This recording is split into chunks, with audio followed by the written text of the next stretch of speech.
Good evening. My name is Bao Tran, and I'm a student project manager at the Clark Forum for Contemporary Issues at Dickinson College.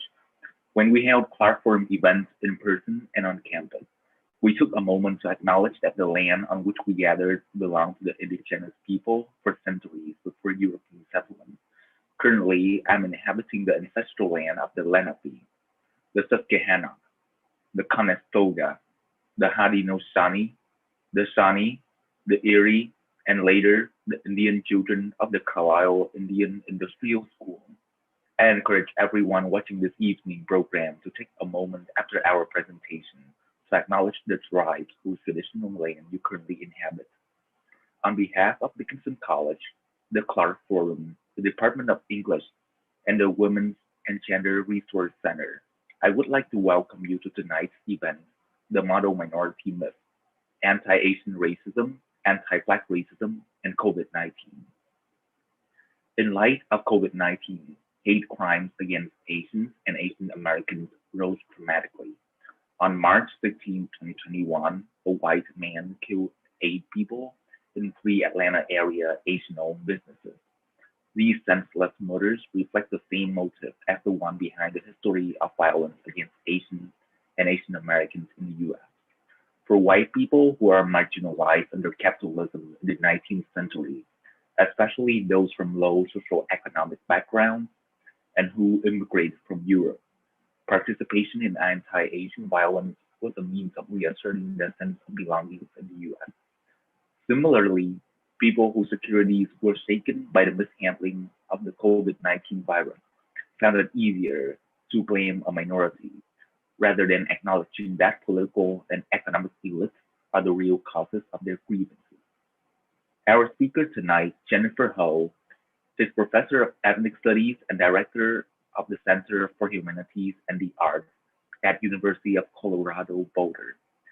Being the daughter of a refugee father from China and an immigrant mother from Jamaica, whose own parents are themselves immigrants from Hong Kong, Jennifer Ho is active in community engagement around issues of race and intersectionality.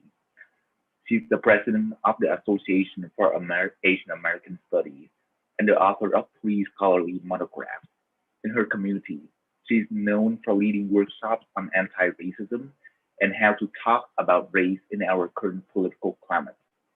Her interviews, webinars, workshops, and resources on anti-Asian racism and anti-racism have appeared in such venues as AMA Journal of Ethics, Anti-Asian Racism and COVID-19, Liberated Panda, National Committee on U.S.-China Relations on Anti-Asian Racism, and Sino-American Relations, Wall Street TV, and Japan Forum. Her writings have appeared on many prestigious sites, including CNN, NPR, Nine News, and Colorado Public Radio. Being one of a few Asian student leaders on this campus, I recognize that it is my duty to support the people from my community and inform everyone about the struggles that Asian and Asian Americans must face. I hope this evening will serve as a catalyst for the dismantling of society's means of oppressing people of Asian descent, minorities, and other unprivileged groups. There will be a question and answer session following the presentation, so please type your questions into the live chat next to this YouTube video at any time. Please post questions only in the live chat feature. This is not the space for exchanging personal opinions during the speaker's presentation. Thank you for attending, and we will now begin the presentation by Dr. Ho. Thank you for that very kind introduction, Bao. It was really nice to chat with you before we went live.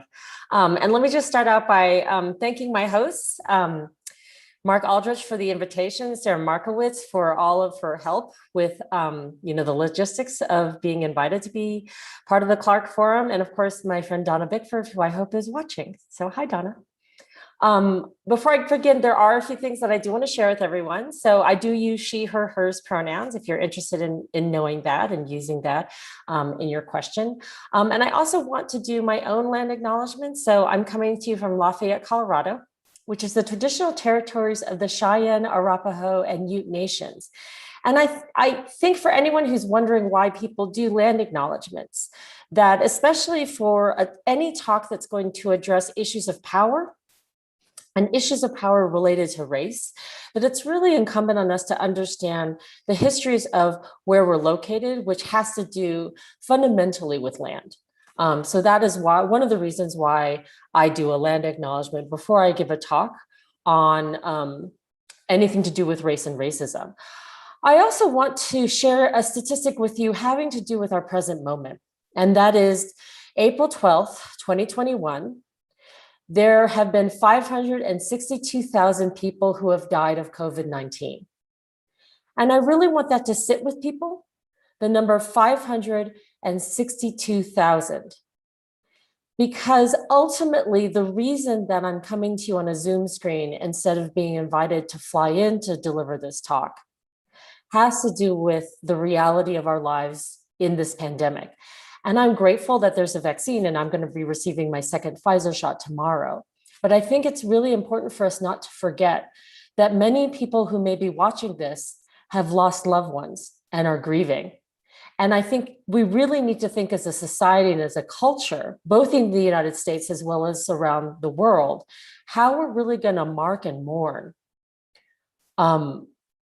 people who have died and people who are struggling and living with the after effects, whether they're long haulers or people who've lost their jobs or, a host of people who are hurting. So I wanted to first really acknowledge that as well. I'm going to be talking about some pretty difficult subject matter. I'm happy to take questions. There's really no question that I won't answer, as long as it's couched in a really respectful place and a place of inquiry. So I'm going to share my screen. My plan is to try and limit my formal remarks to about 20 minutes. And I'm also in the chat. So let me try and actually do that now before I get started. The problem when you have multiple screens is you're like, wait, what's going on? Okay, so I've tweaked the PowerPoint to be more visually friendly. But if you want to follow along, this is a web-based version that my university, the University of Colorado Boulder, has created.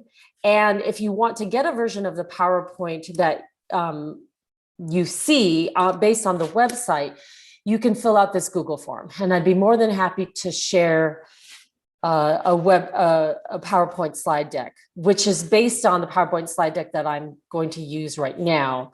But it's actually much more dense. The thing that's on the website is much more dense. The PowerPoint is much more dense. The idea is I wanted to create this PowerPoint slide deck to be used by educators and just people in general who want to educate themselves about anti-Asian racism during the time of COVID-19. And so one of the things you'll see if you click on the link to, oh, you know what, I'm just realizing that you're not going to be able to see it because you're all watching me stream. So I don't know if someone at Dickinson College, like maybe Sarah, can put this in the chat for the live stream. Oh, good, thank you.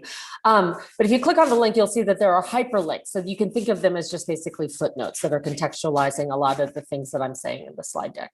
Okay, so let me screen share.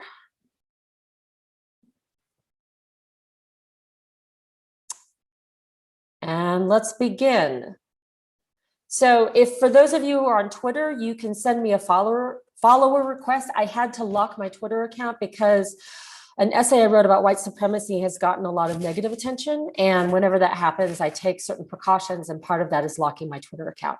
But so I won't accept Twitter follower requests from anyone who themselves has a locked account. But if you don't have a locked account and I can verify who you are and you're not a bot or a troll, I'm happy to accept that request. Okay.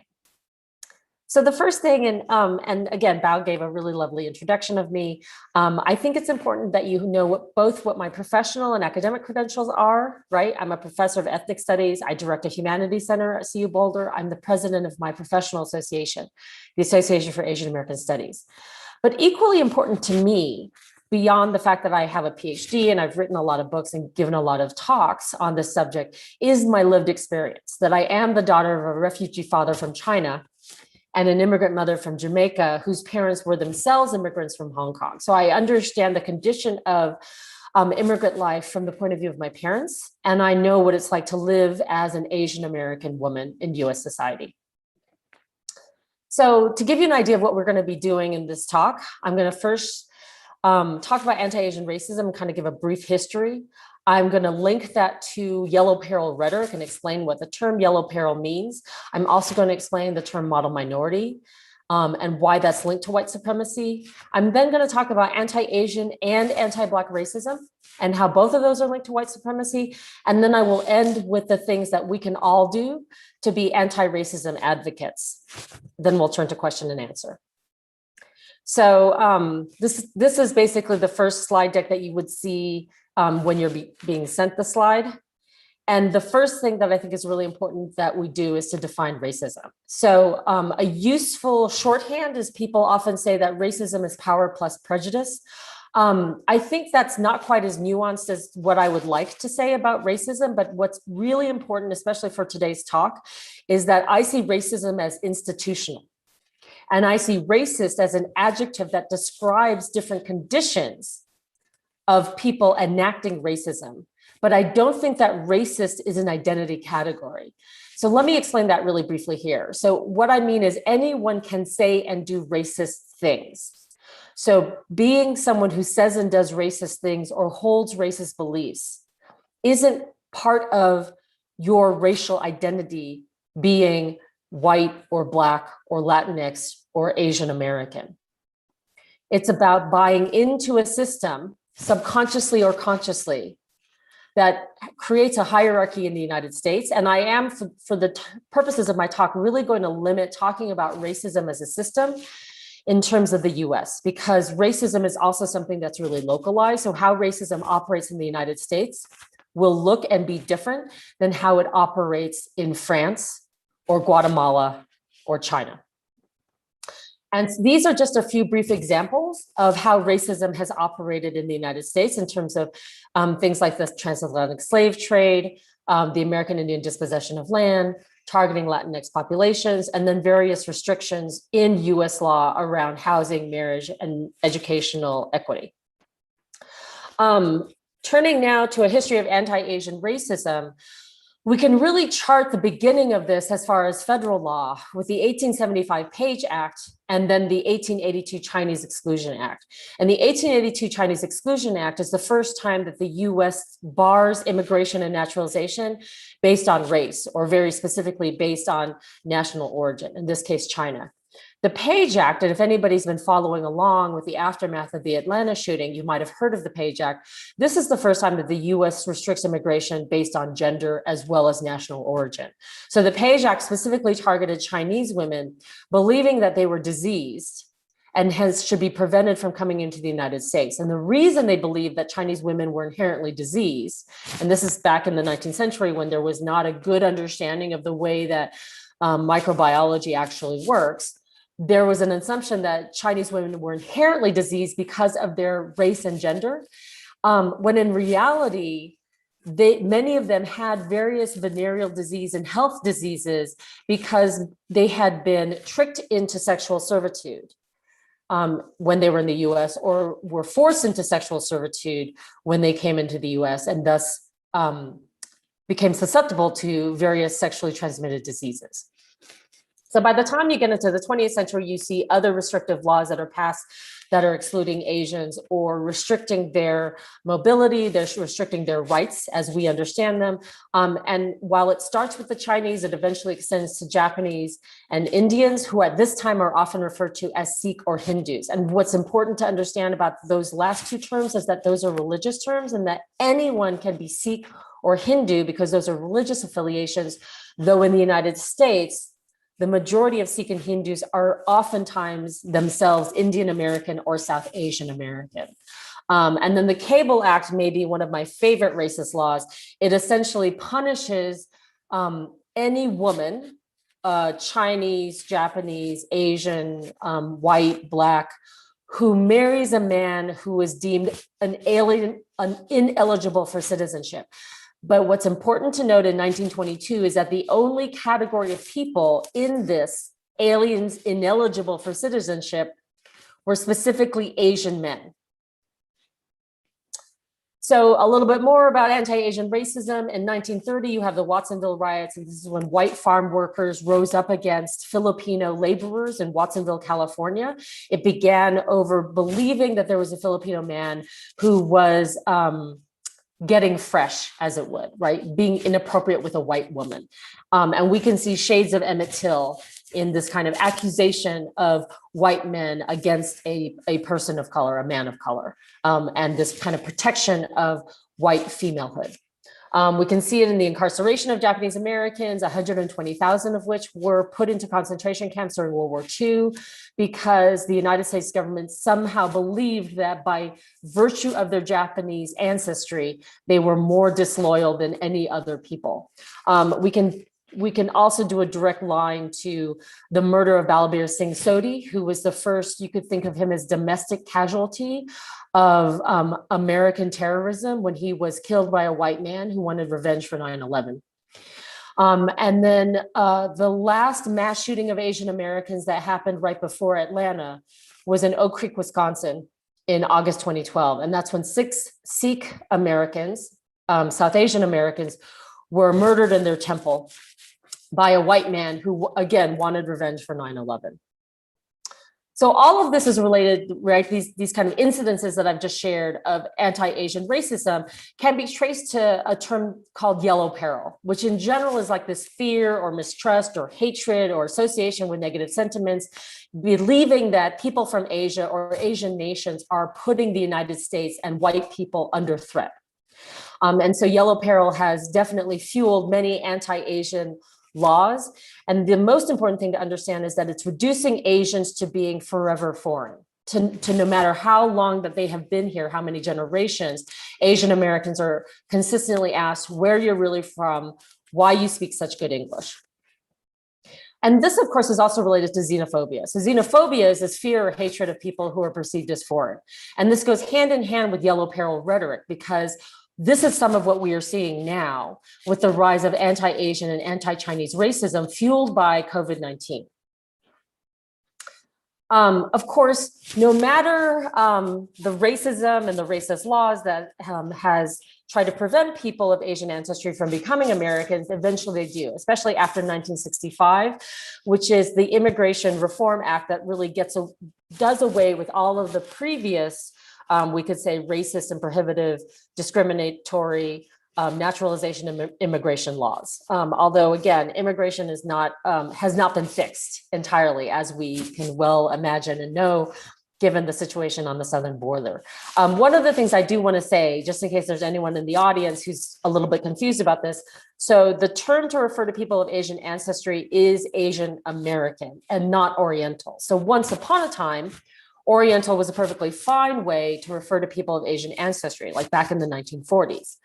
Very similarly, the term Negro was perfectly fine to use as a descriptor for someone of African ancestry in the 1940s.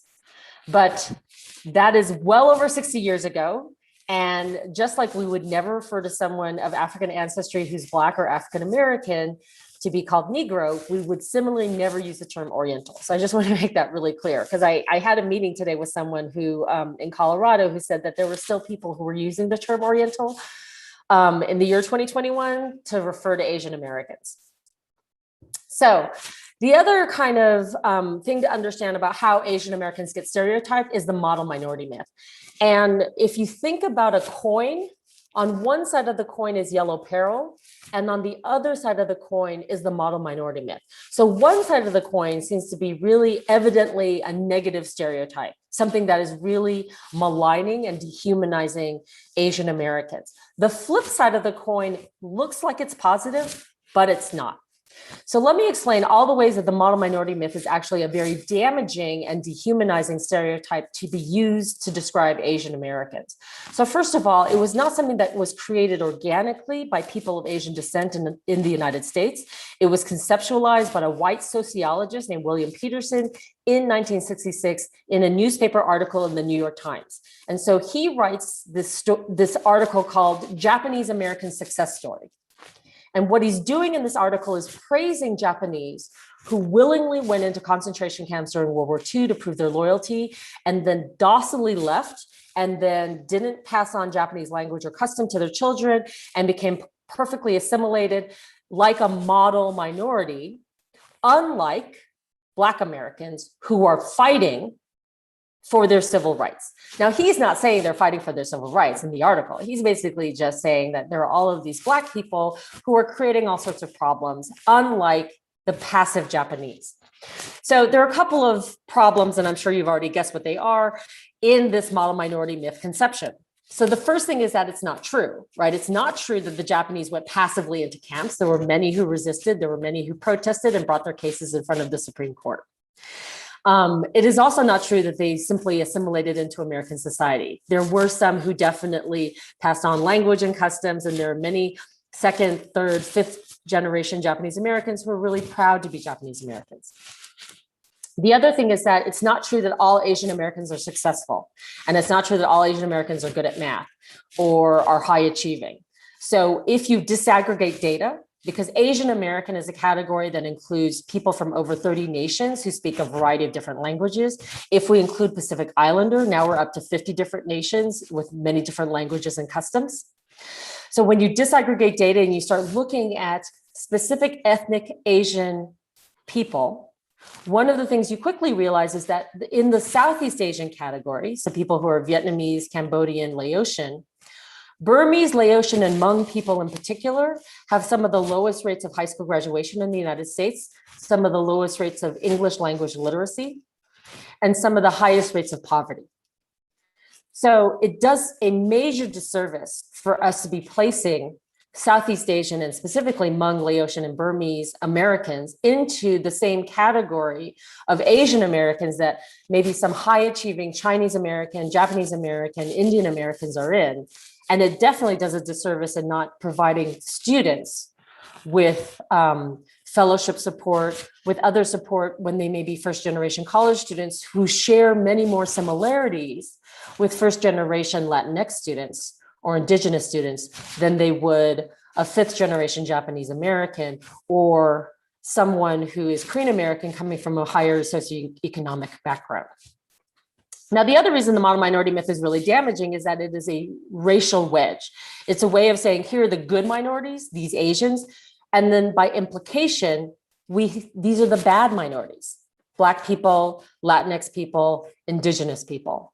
And so it's a term that's used to divide and conquer, to somehow say that Asians are a special minority, a favored minority, more akin to honorary whiteness. And again, this is simply not true. As I've demonstrated, there is a whole history of anti-Asian racism that starts in the 19th century and that continues to this very day. So that brings us to two specific incidences in the late 20th century, early 21st. Vincent Chin, a civil engineer, Chinese American, misidentified as Japanese American in 1982 and murdered by two unemployed white engineers who blamed them for the Detroit auto industry slump because Japanese car imports were cutting into the bottom line in Motor City. And then, of course, after 9/11, as I mentioned, the murder of Balabir Singh Sodhi, we have an ongoing harassment and demonization of people who are South Asian, people who are Muslim American, people who are Arab American, people who are from the Middle East. And I want to take a moment and really explain that South Asian American is a racial term, Muslim American is a religious term, Arab American is an ethnic term, being from the Middle East is a geographic term. But what happens after 9/11 is the collapsing of all of these terms into the category of terrorists that persists to this day. So I created this PowerPoint slide deck because in April of 2020, so a year ago, because I kept hearing people use the phrase Chinese virus, and sadly, there are still people who persist in calling it Chinese virus. So I wanted to explain why saying the phrase Chinese virus was racist, and also to put it into the context of this larger history of xenophobia, yellow peril rhetoric, and anti-Asian racism. So the first thing that you have to really understand is that the World Health Organization is clear in how they name diseases. And so in 2016, they stopped naming diseases by geographic area or ethnicity because they recognized that in some cases, the stigma associated with the disease by region was greater than the harmful effects of the disease itself. The other thing is that saying the phrase Chinese virus, especially now, a year after the pandemic, is just false in terms of people who are saying like, well, I want to remind people of who's to blame.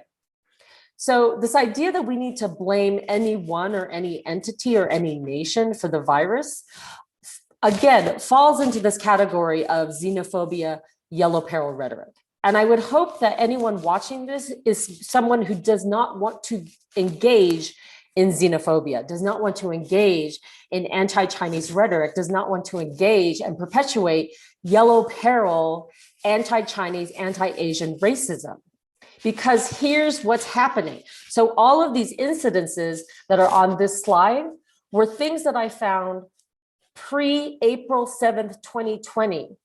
I could fill this entire slide deck and then some with the number of anti-Asian harassment and racism incidences that have occurred since April 7th, 2020. So already you can see all of the blue hyperlinks. Every single one of them is a link to an article and a story about Asian Americans who have been targeted during COVID-19. So I created this PowerPoint slide deck on April 7th, but I actually revised and included a slide about anti-Black racism after George Floyd's death, because I wanted people to understand the link and the connection between the anti-Black racism that George Floyd suffered from that resulted in his death under the knee of Derek Chauvin, and the anti-Asian racism that was really exploding during COVID-19. So here's the thing, anti-Asian racism has never left us. It has maybe gone underground, and for some Asian Americans, so for example, pre-COVID, for East Asian Americans, they may not have been feeling and experiencing the direct effects of racism in the way that my South Asian friends, every time they go to the airport, have and continue to do. With COVID-19 and this rise in anti-Chinese rhetoric and yellow peril rhetoric, we saw increasingly anyone who appeared to be Chinese, to look East Asian, who was Asian at all, to be targeted during COVID-19, with people blaming any Asian person that they saw in the United States for COVID. And this continues to happen. We continue to see people blaming Asians, whether they are Chinese or not, for bringing COVID-19 into the United States.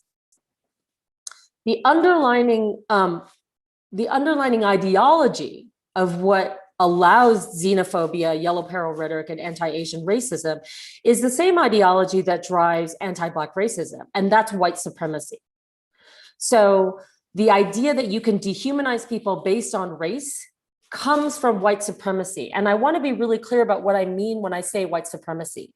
White supremacy is not the KKK and men in white sheets, although the KKK are people who perpetuate white supremacy. But the KKK and Richard Spencer, the guy who brought you Charlottesville, those are in the class of what I would call professional racists. White supremacy doesn't require membership.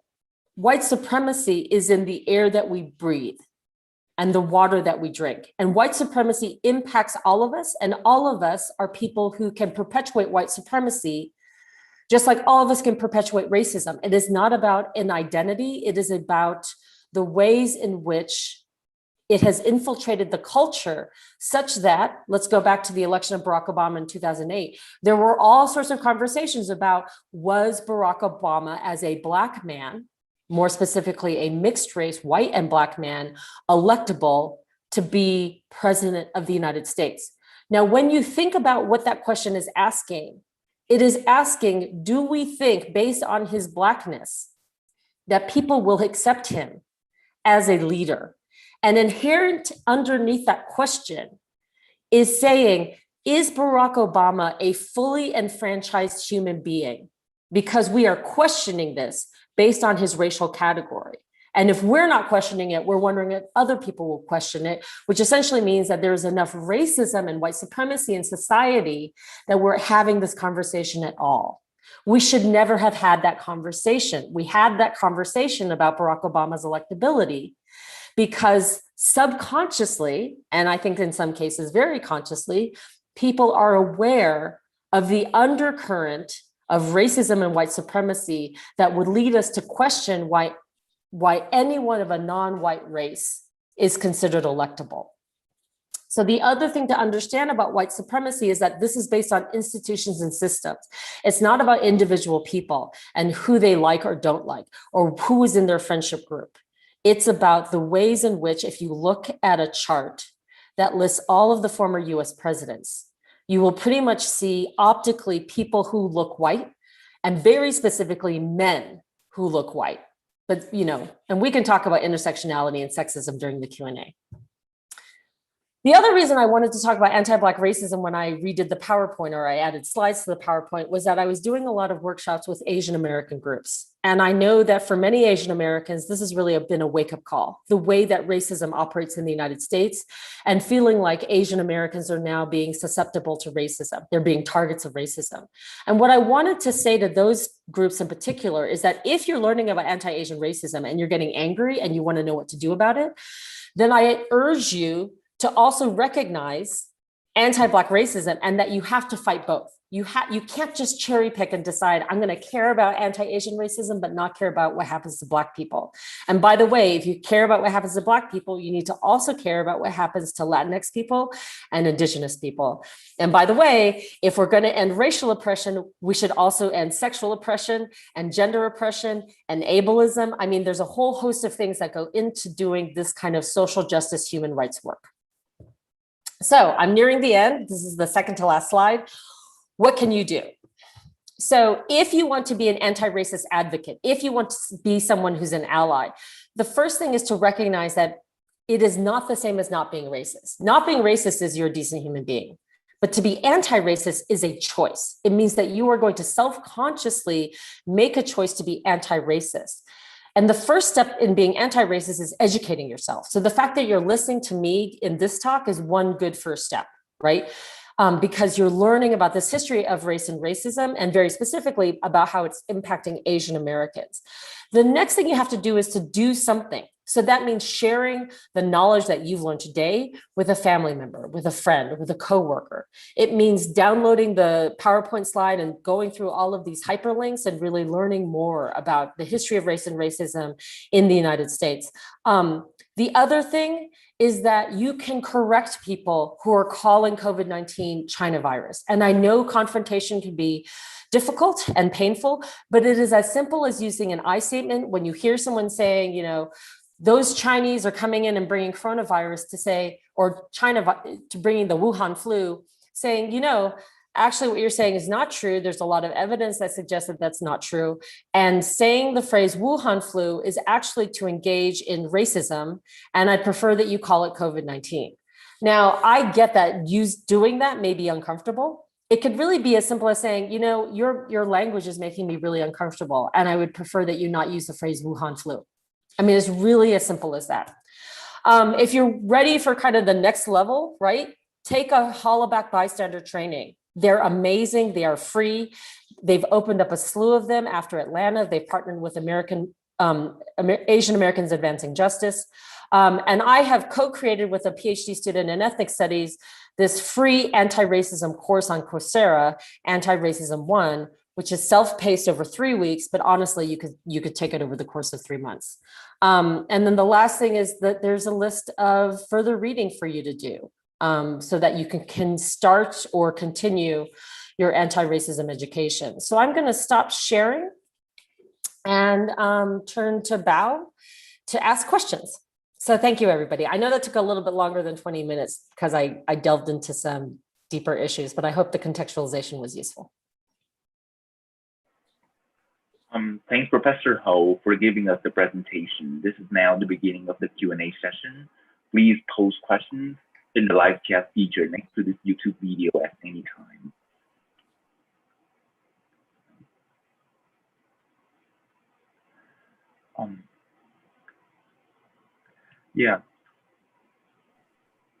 So, Professor Ho, you have authored several books on race, ethnicity, and identity. And what drew you to this topic? Yeah, I would say my first Asian American Studies class when I was a first-year student at UC Santa Barbara, and Santa Barbara's on the quarter system. so it was winter of 1989, January of 1989. And I read Maxine Hung Kingston's Woman Warrior, which was the first Asian American novel I'd ever read, and the first Chinese American novel I'd ever read. And it was the first time that someone had written a book in the first person voice where I could see myself. You know, I loved to read as a child. I still love to read. And I know this is going to sound really naive, but you know, because I didn't grow up learning anything about Asian American history or reading any Asian American authors or seeing Asian American on TV, other than when Flower Drum Song got kind of rebroadcast every year in the Bay Area, I just simply didn't think Asian Americans were part of the US fabric. And so reading Maxine Hung Kingston's Woman Warrior and reading about her experiences as a Chinese American girl growing up in Stockton, California, made me feel seen for the first time and made me feel connected to the US for the first time. I mean, really deeply connected, where I didn't have to feel ashamed or I didn't have to wish I was white, which I did as a child. I used to wish I was white sometimes and a boy, because it seemed like to be white and to be male was to be recognized as a full human being, and to be a girl and to be a Chinese American girl meant being invisible or meant being reduced to a caricature and a sexualized stereotype in Vietnam War films. So that Asian American studies class and reading Maxine Hung Kingston led me to read other Asian American novels and learn about Asian American history. And those classes led me to Black studies classes and Chicano studies classes and women and gender studies classes. And so this led to this whole realization that the education I had received in my K through 12 life was really incomplete, especially around non-white people and especially around people who weren't men. And from there, I wanted to get a PhD, and I wanted to teach at the college level, because, I mean, I'll be frank with you, I love teaching, but I didn't think I'd have the temperament to teach high school. You know, I didn't think I'd have the patience to teach high school. I mean, I have such respect for high school teachers, but all of the other social work that goes into being a public school teacher was not something that I thought I had the bandwidth for. And so that's why I ended up doing a PhD. Thanks, Professor Ho, for sharing with us your personal story. On top of that, one member of the audience wants to know about something more. So she knows that Dr. Ho has faced threats and harassment for her outspoken advocacy against anti-Asian racism. How do you cope with that? So that's a great question. I suspect I might know who is asking that question. Yeah, I have on and off from doing this work faced a lot of public scrutiny. The first time I experienced this was when I was teaching at UNC Chapel Hill as a junior faculty member, as an assistant professor. And I used to have a blog called Mixed Race America back when blogs were really fashionable. I mean, I think with Twitter and TikTok, no one has the bandwidth and the reading span to handle reading blogs anymore.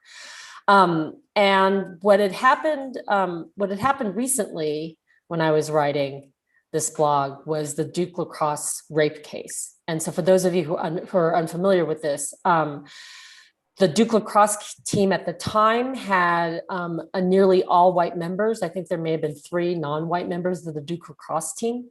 They had a house party in Durham, North Carolina, which is home to Duke University. And they hired 2 exotic dancers.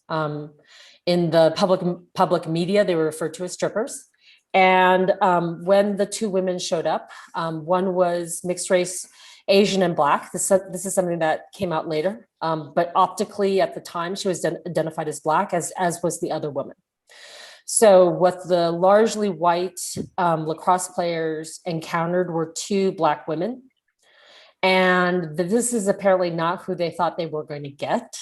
And they were upset that the women that they had hired and paid money to take off their clothes for them and dance were not white.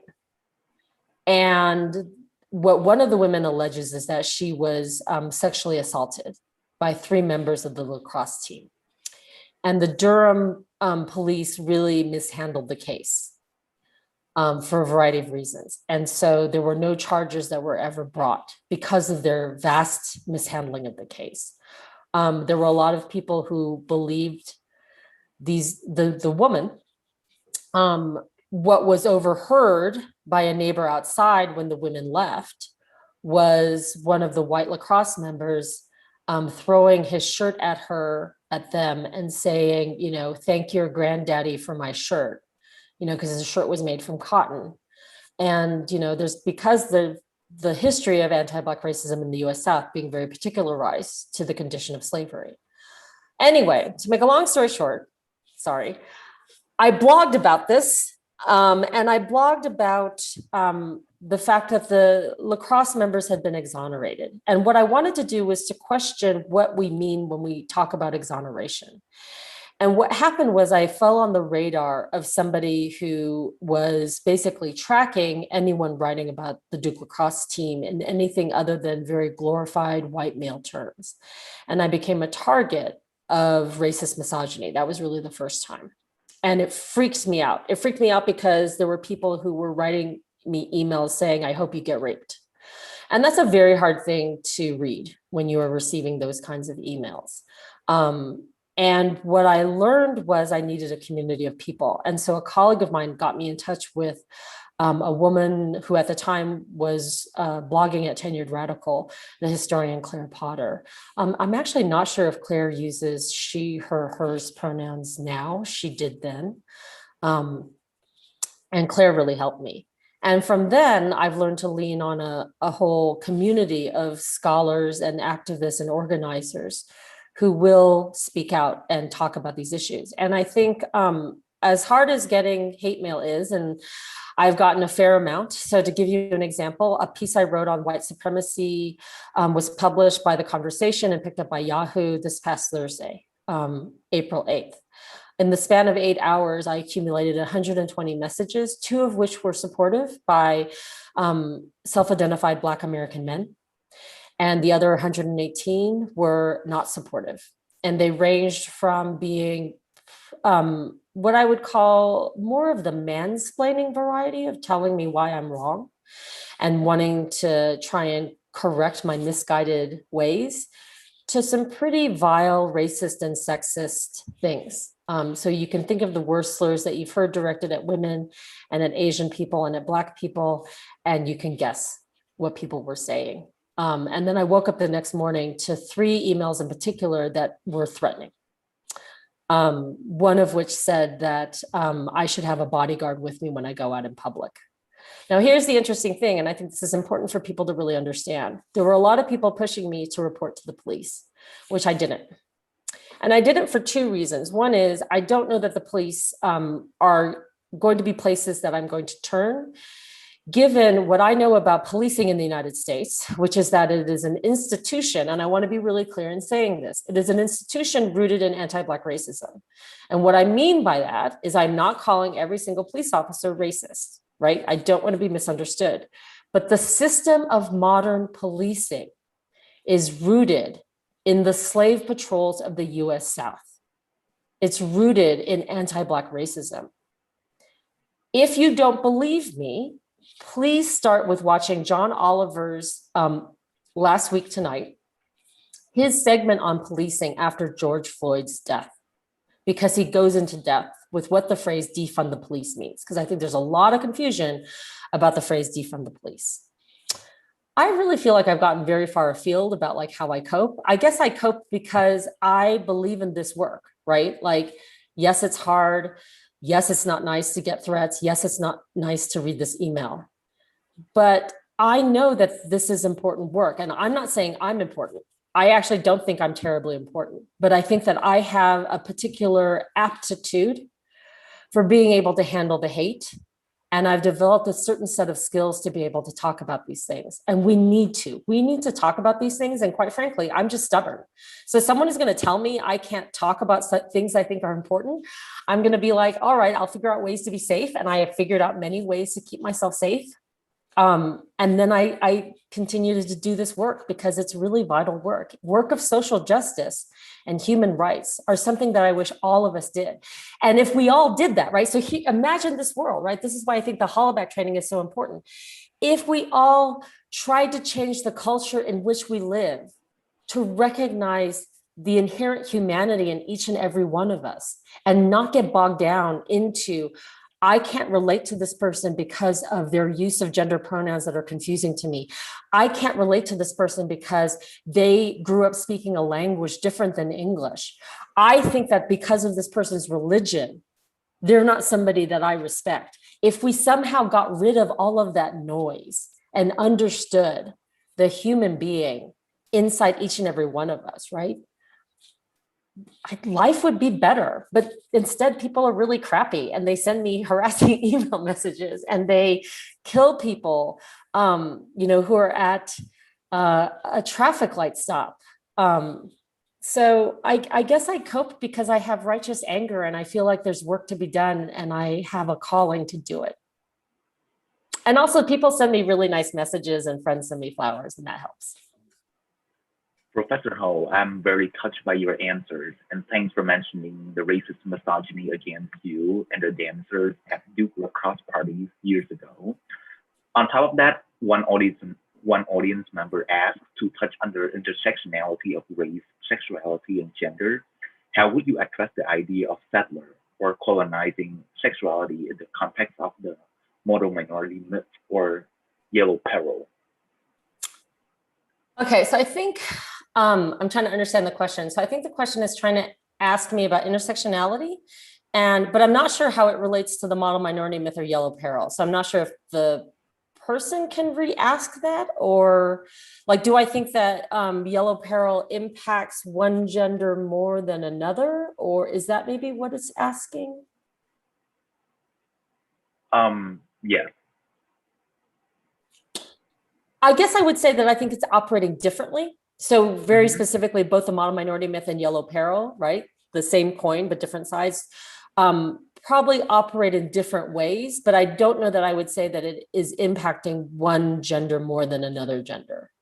I think it looks different, right? So the sexualized, the racist misogyny that I face as an Asian woman is going to look different than the racism and the toxic masculinity that impacts Asian American men.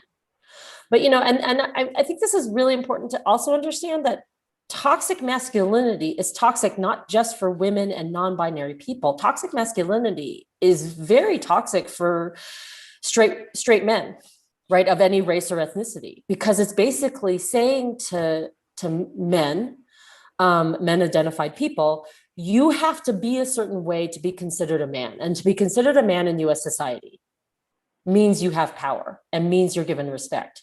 And if you don't act in these ways, you're going to be less than. And to be less than is to be a woman or to be gay. That's why homophobia is really rooted in sexism.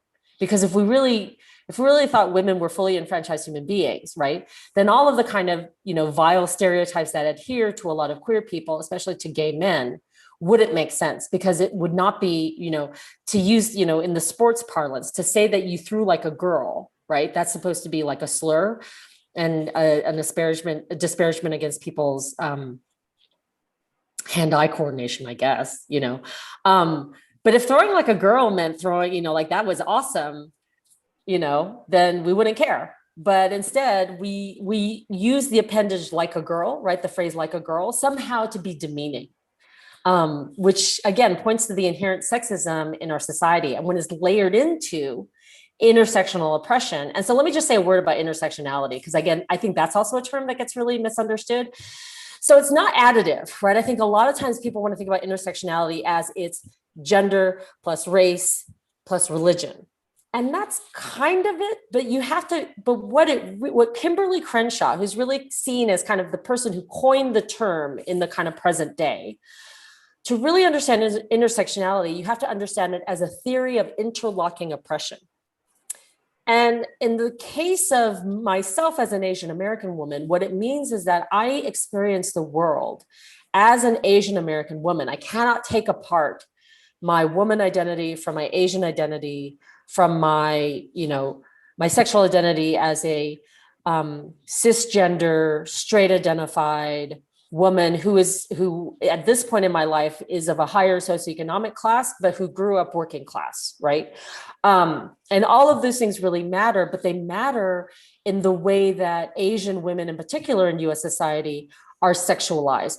That looks different from the way that white women are sexualized in US society than is necessarily different from Latina women, than from Black women, right? So all of us, all these kind of generalized category, and Indigenous women as well, face oppression based on our gender, and for many of us based on our racial identification or ethnic identification. But the way that this interlocking oppression happens for Asian women looks different than for Black women, right? So that's why it's not just additive, that it is about a distinct set of interlocking oppressions. I hope that answers the question. Yes, Professor Ho, thanks for answering that question. The next question I want to ask you, related to your background, your experience growing up more, how can Asian and Asian American parents, while encouraging their children to excel academically and socially, be aware of the model minority myth? Yeah, I mean, I think so. The first step is that if you're a parent of an Asian American child, you are now aware of what the model minority myth is, right? That's the first step. So you can just, talk to your kids, there's no age at which a child is too young. You wouldn't use the same language to talk to an 18-year-old as you would talk to an 8-year-old. But, you can figure out how to explain to kids what stereotypes are and that they're harmful. Even the ones that seem positive are harmful. And I guess that's the takeaway, right? It sounds good to say Asian Americans are successful, but what it's essentially doing is pitting up a hierarchy. So by saying Asian Americans are successful, the implication in what is unspoken is that there are some racial groups that are not successful. So as much as you can do to just not use that language and explain to kids that while on the one hand, this sounds good, what it's actually doing is harming other groups in the absence of praise. And because of how other stereotypes adhere, particularly to Black people in the United States. One audience member is an educator. They said you are an extraordinary teacher. And what strategies do you recommend for those of us trying to do this work in our classes to deal with student resistance? So first of all, thank you. That's a very flattering comment. I think to know that we're going to make mistakes, like I've made a ton of mistakes, right? But one of the things is I try and be as really honest and open with my students as possible. And I try not to go outside my lane too much. So in other words, if I don't know something, I'll say, I don't know it. When I first started to teach when I was in graduate school, I felt like every class I went into, I was so overprepared, right? Like I had like 10 pages of notes because I was anticipating all of the possible questions that students could ask me. And I felt like I had to answer everything. And then as I got more comfortable in the classroom and became more confident, I realized I do know a lot of things. And also it's kind of refreshing when a teacher says, I don't know, but I'll look it up, or I'm not sure, what do you think? And turns it back to the student. So one of the things that I approach my teaching is I approach it as inquiry, and I approach it as intellectual engagement and curiosity. And I invite the students into that inquiry, into that curiosity. So I tend to kind of lecture for maybe the first 20 minutes. I mean, in some ways, this is a good demonstration of what I do, right? I lecture for about 20 minutes and then I turn it over to the classroom for discussion. And to get to hear the voices of the students in the room. And I think that's really important, right? We want students to feel like they're taking part in their education and that they have a say. Well, one audience member would like to thank you for a robust and informative talk. In your opinion, how can educational institutions support international Asian students like me, who are mostly not used to the racial tensions in the United States? Can you repeat that last part? I didn't quite understand. Yeah, like how can educational institutions like colleges and universities support international Asian students like me, who just came here and not used to the racial tension in the United States? Okay. So I want to just be really clear, because I think the question is asking specifically about Asian international students. Yes. Rather than about Asian American students. Those are two different categories of people. And I want to be really clear about that, right? Yeah. An Asian international student is a very different person than an Asian American student who, either came over here when they were younger and then, their family's here, versus an international student who may return to their family in an Asian nation or choose employment opportunities, but still their family is back in an Asian nation. That's what the question is asking? Yes. And it's asking how institutions can help international students? Yeah, how can these institutions help international students learn about the racial tension in the United States? Okay. I mean, I think by talking about it, right? Like I think by educating Asian international students about who Asian Americans are. So in other words, I think that I'll give you an example. When I was in graduate school, I had a friend in geography, and she had a friend who himself was an Asian international student, a graduate student, right? So he had done his master's degree in Beijing. His family was right outside of Beijing. And then he was doing a PhD at Boston University. And his idea of Asian Americans was such a foreign concept to him, right? So when he saw me, he saw someone who was Chinese because my last name is Chinese and I have, Chinese ancestry.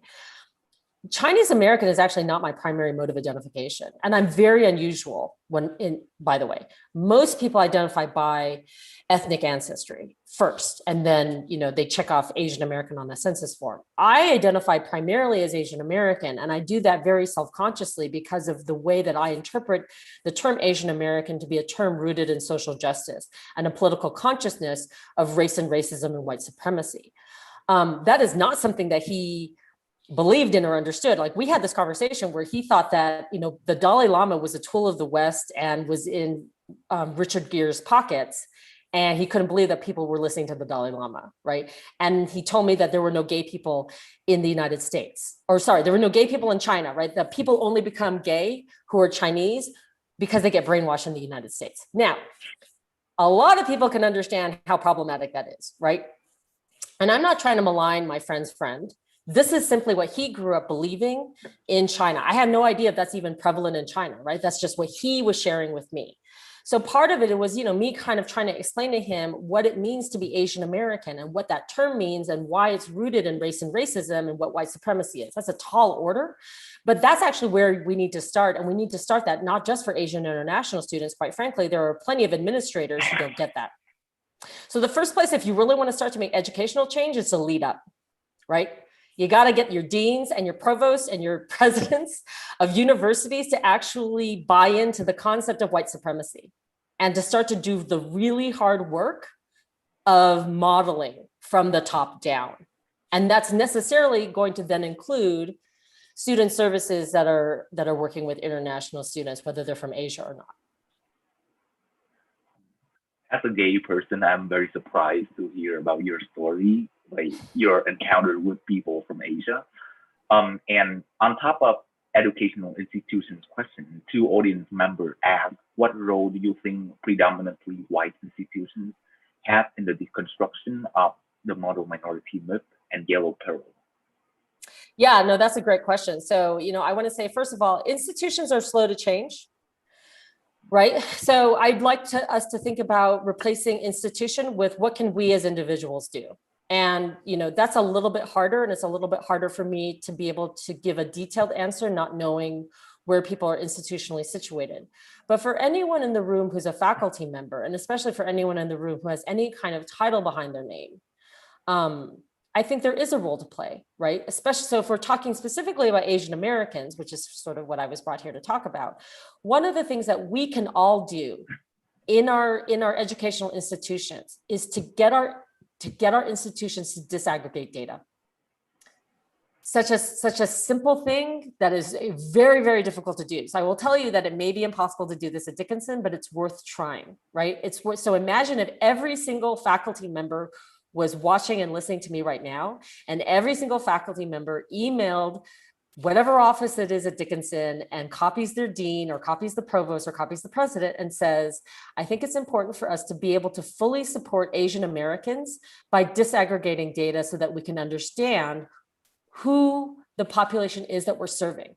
So the first step is to really separate out Asian international students and staff and faculty who may identify as Asian but not Asian American. That's a really hard thing to do. And by the way, I'm not trying to create a division between people who are Asian nationals and Asian Americans, but it is a very different identification to be born here and to face racism and to know what that's like to live with racism versus being an international student who's going to be here for 4 years and then move back, right? Okay, so that's step one. Step two is to disaggregate by, if, I'm assuming that that question is coming from Dickinson College. And thus you've got smaller units.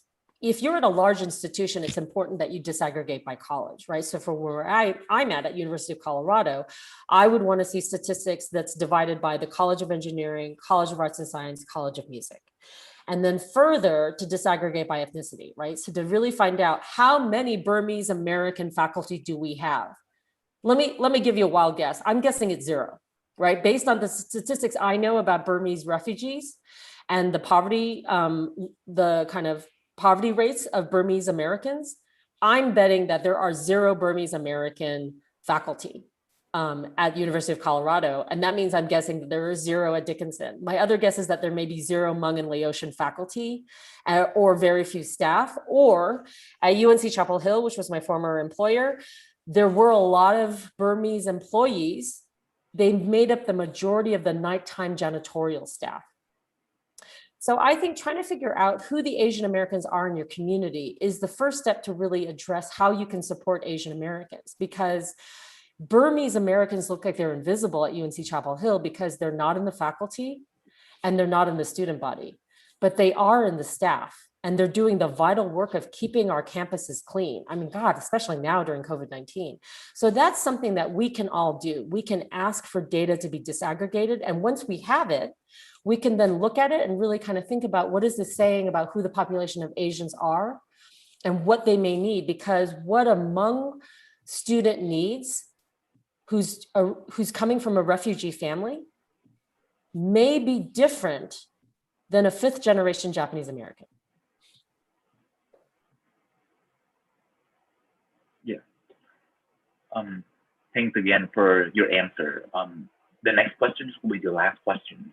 One audience member asked, how do we as Asian Americans, or people of Asian descent overcome the model minority mismatch between minorities in the United States, which has caused Asian Americans to suffer under the weight of racism, while being told that we don't? Yeah, I mean, I think I know it's going to sound simple, but you just reject it. I reject the premise of the model minority, and I talk about it. I talk about all the reasons why it's a myth, all the reasons why it's damaging, all the reasons why it's simply not true. I think that's something, again, that we can all do. That when we hear, so in other words, so here's what's difficult. What's difficult is in the actual doing of it, in the actual confrontation. So something I do a lot when I do these workshops and talk to people, even in the pre-meetings when we're trying to hammer out the details of me coming and doing a talk, is I will oftentimes hear people saying, well, I'm wondering if you can talk about how the majority of the attacks against Asians are happening by Black people. I've had that said to me several times, both in the Q&A and by organizers. And what I say is, that's actually not true. There's no statistical data that upholds that, but I understand why people think that. They think that because there are these viral videos of Black men attacking Asian women. And they think that because there's a stereotype of Black criminality and Black male brutality. And there are studies that demonstrate this, right? There are studies that talk about, especially in the field of communication and journalism, the way that there are these impressions of Black people and stereotypes based on viral videos, based on these kind of narratives that we have in society. So I spent some time talking about that. And so similarly, if somebody came to me, and this happens, right, where they say like, oh, you're really, you must be really successful because you're Asian, I would say, I think I'm successful because I, was fortunate enough to get a college degree and get a PhD, but it has nothing to do with my race or my ethnicity. And by the way, that's actually playing into the model minority stereotype. So I'm somebody who feels really comfortable with confrontation. I know a lot of people don't, but I think, so here's the last thing I want to say, because I know we're out of time. Being somebody who speaks up against race, being somebody who's actively an anti-racism ally and advocate, feels uncomfortable when you're doing it for the first time. And because, you certainly don't want things to escalate. You don't necessarily want to get into a big fight with your best friend. We hear a conversation at a cocktail party. Is this really the right time to get into it about the history of race and racism? And I get that, right? Like I tell my students, you have to first and foremost make sure that you're safe and that you're not escalating a situation. This is why the hollaback bystander training is so important. But if you're really committed to doing this work, you have to be committed to also feel a little bit uncomfortable. So it's like exercise, right? We would never expect that if you're going to run the Boston Marathon for the first time, that you'd be at the start line in dress shoes without ever having, done training. So anti-racism work is exercise. If you've not done it before, if you're not used to speaking out against racism, it will hurt. It will be uncomfortable and you will make mistakes. But like training for the Boston Marathon, you will develop stronger muscles. You will develop a stronger tolerance for talking about these things. You will develop confidence after reading about this. And you'll figure out strategies for how to do this that doesn't make the other person defensive, but that is coming out of a place where you're speaking your truth and you're doing it because what you want at the end of the day is universal human rights. That's the end game. The end game is universal human rights. And if you can remember that, then I think the pain of confronting people makes it worthwhile. This is the end of the talk. Thanks, Professor Hall, again for your thoughtful answers and presentation, and our audience members for your attendance. This is the end of tonight's event. Have a good night. Bye, everybody.